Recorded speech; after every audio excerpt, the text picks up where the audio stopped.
Arthur Maia. Ele está cumprindo o tempo de liderança. Muito obrigado, deputado Miro Teixeira. A partir de Vossa Excelência, que é um democrata, e eu sei a sua posição em relação à PEC, mas eu não poderia esperar outra posição.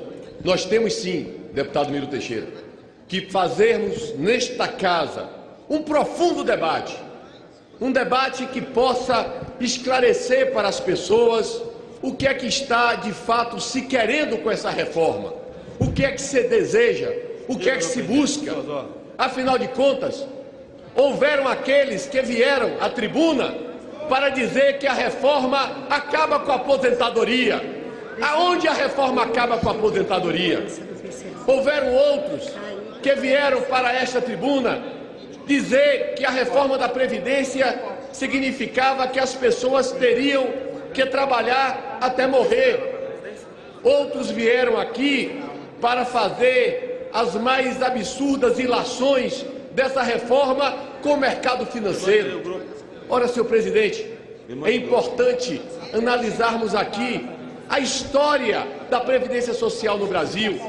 Os presidentes que passaram pela presidência, desde o presidente Sarney, passando pelo presidente Fernando Henrique, que fez uma reforma da Previdência, passando pelo presidente Lula, que fez uma reforma importantíssima. Foi o presidente Lula que mandou para esta casa um projeto de proposta constitucional que foi aprovada, que acabou de uma vez por todas com a paridade e a integralidade dos salários, e o fez acertadamente, porque de fato existe no Brasil uma chamada taxa de retorno, ou seja, os valores pagos na aposentadoria, sobretudo no setor público, são muitas vezes superior ao do setor privado, e foi importantíssima essa alteração do presidente Lula. Mas veja bem, depois do presidente Lula, veio uma outra presidente do PT, e ela se conformou em manter apenas a reforma do presidente Lula? Não! A presidente Dilma também enviou para casa a sua reforma da Previdência. Não o fez por via constitucional, até como seria de se desejar. Fez através de um projeto de lei que valeu apenas para os servidores públicos federais, que diz que ninguém que entrou a partir de 2013 possa receber uma aposentadoria superior ao teto do INSS. Medida acertadíssima da presidente. Dentre as medidas que ela cumpriu no seu governo, eu diria que o mérito dessa proposta dela foi acertadíssimo. Ela errou na medida em que não o fez pela via constitucional, porque não o fazendo pela via constitucional, permitiu que estados e municípios continuassem a ter a possibilidade de praticar essas aposentadorias, mesmo dos que entraram depois de 2013, acima do teto do INSS. E isso é o que nós estamos corrigindo, deputado Paulderney Avelino, através da PEC. Estamos dizendo que se não vale para o governo federal, também não há de valer para estados e municípios, porque temos que fazer com que a Previdência ela tenha uma regra que seja igual para todos. Não importa se eu sou deputado, se o outro é funcionário público, se o outro está na iniciativa privada. Não importa também se o brasileiro ou brasileira que vai um dia se aposentar está no estado, na União ou no município, para que possa, em função dessa diferença de ente federativo, poder ter um determinado benefício em relação ao seu irmão, outro que não o tem. Estamos, portanto, fazendo uma regra que vale para todos, cumprindo e cada vez mais nos aproximando daquele velho dispositivo constitucional, mãe de todas as regras, que é a isonomia do direito. Essa isonomia do direito tem que ser praticada na Previdência, porque, afinal de contas, é no sistema previdenciário que se observa a forma mais concreta do governo exercitar essa isonomia, porque é através da Previdência que o governo determina como será a vida de todos os brasileiros, absolutamente todos os brasileiros, depois da sua aposentadoria. E não é razoável que nessa forma tão concreta de estabelecer este direito, o governo brasileiro, o Estado brasileiro, melhor dizendo, o faça de maneira tão desigual, uma desigualdade que percorreu o século XX inteiro, uma desigualdade que se aprofundou de maneira absurda nas últimas décadas, principalmente desde a Constituinte de 88 para cá, uma desigualdade que se aprofundou através também de outras regras de natureza interconstitucional, infraconstitucional, e que foram sempre concedendo direitos a uns poucos e cada vez mais reservando à grande maioria o exclusivo direito a um salário mínimo. Meus amigos e minhas amigas, a cada ano que passa, o orçamento da Previdência Social exclui do orçamento da União as demais ações do governo, seja na saúde, na educação, na segurança pública, no investimento.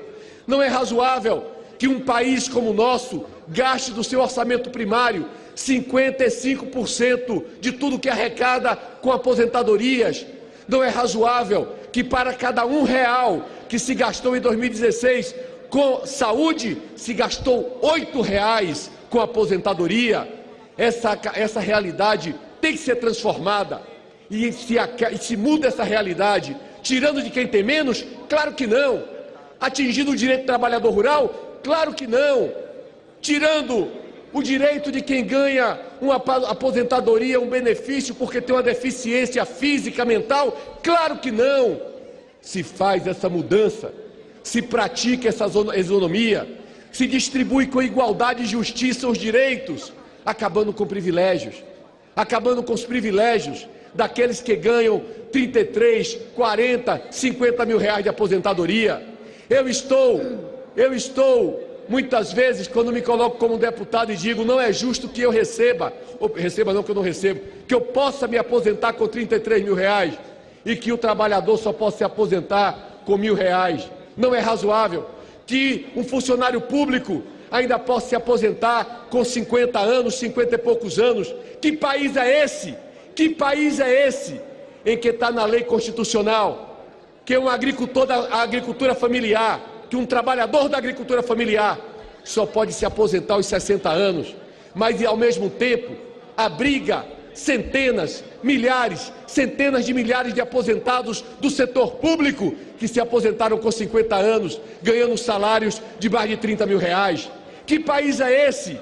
Que país é esse que diz que a aposentadoria dos mais pobres no setor urbano é de 65 anos, enquanto que no setor público, aqueles que ganham mais possam se aposentar com 50 e poucos anos?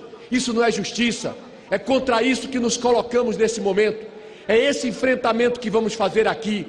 Não pensem os senhores que, como muitas outras questões do governo, o debate fica unilateral, em que, na pressa de se aprovar, deixamos aqueles que são contra falar e nós que somos governo caberá apenas votar. Não! Subirei nessa tribuna, subirei de cabeça erguida nessa tribuna quantas vezes for necessário para combater este bom combate, para combater este absurdo privilégio que ainda prevalece no Brasil a respeito da Previdência Social. Estaremos nós que acreditamos na mudança pela igualdade, acreditamos nós que temos que fazer essa reforma em nome dos brasileiros, porque se não a fizermos, muito em breve acontecerá no Brasil o que já existe no Rio de Janeiro, no seu Rio de Janeiro, deputado Júlio, onde muitas pessoas nesse momento não recebem aposentadoria porque o sistema faliu.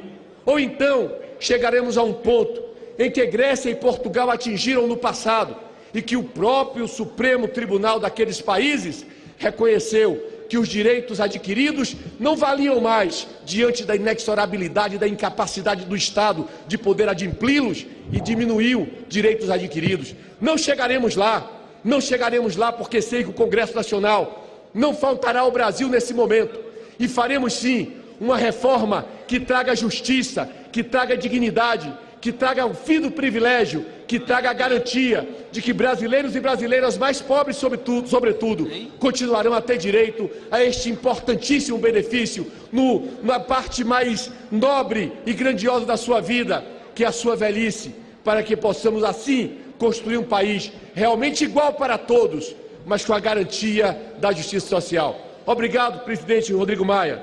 E vamos enfrentar esse debate. E em fevereiro, sob o seu comando, sobre a sua presidência, haveremos de aprovar a PEC 287. Muito obrigado.